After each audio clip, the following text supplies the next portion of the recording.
This past weekend at Santa Rosa Junior College, two esteemed members of the Naismith Memorial Basketball Hall of Fame, Chris Mullin and Phil Jackson, addressed a crowd of coaches, players, and parents to discuss the inner game. The inner game is what sports psychologist and former Warriors team counselor Tom Mitchell describes as the spiritual nature of sports, overcoming challenges, and the essence of teamwork.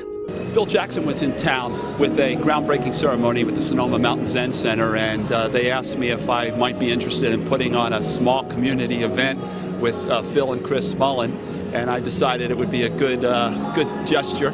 Mitchell spent 20 years at Santa Rosa JC as a sports psychology professor and head basketball coach, all while working 14 years in the NBA. During that time, he developed a close relationship with Chris Mullin and even co-authored the book Inner Game Basketball with the five-time All-Star. The book that we wrote together was really conversations that we had over the years. Little did I know he was jotting them down. And a lot of them were my experiences playing for different coaches, different teammates. For the last 17 years, I've been picking Chris's brain and tapping into that wealth of information that he quietly has, and I captured it. And it's mostly for kids, but I think parents can get something out of it too. The basic premise of the inner game is to learn how playing against the best brings out your personal best.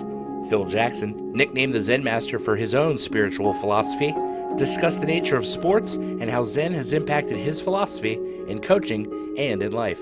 I was able to use some of the precepts or the concepts in a book called Sacred Hoops. About 20 years ago I wrote this book, and Roshi became, the Roshi that's up here at Mount Sonoma, became interested in my terminology and some of the things I talked about, and so he made every effort to find me. In one Sacramento game, he asked to come down and see me, and so we started a friendship about 20 years ago, and so I've come here a few times to see it.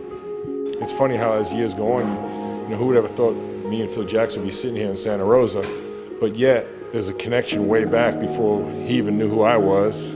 I was sitting watching him. It's probably why this event is important today. If someone would have went to you at 19 and started talking Zen, you would have probably thought, what are you talking about? Yeah, if someone walked up to me in Brooklyn on Flatbush Avenue and brought that topic up, we would have ran away. Spiritual teacher Jakusho Kwong Roshi was also on hand to share his relationship with Phil Jackson and how he teaches ordinary Zen in everyday life.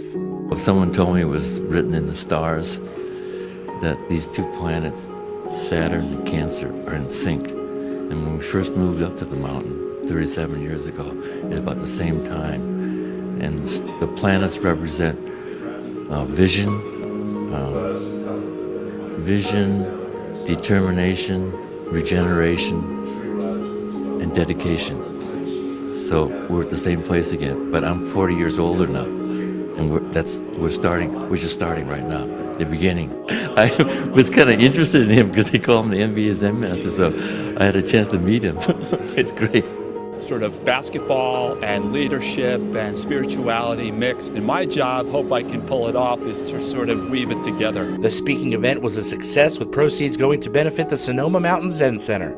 For more information, go to innergamebasketball.com. I'm R.C. Davis for Warriors TV.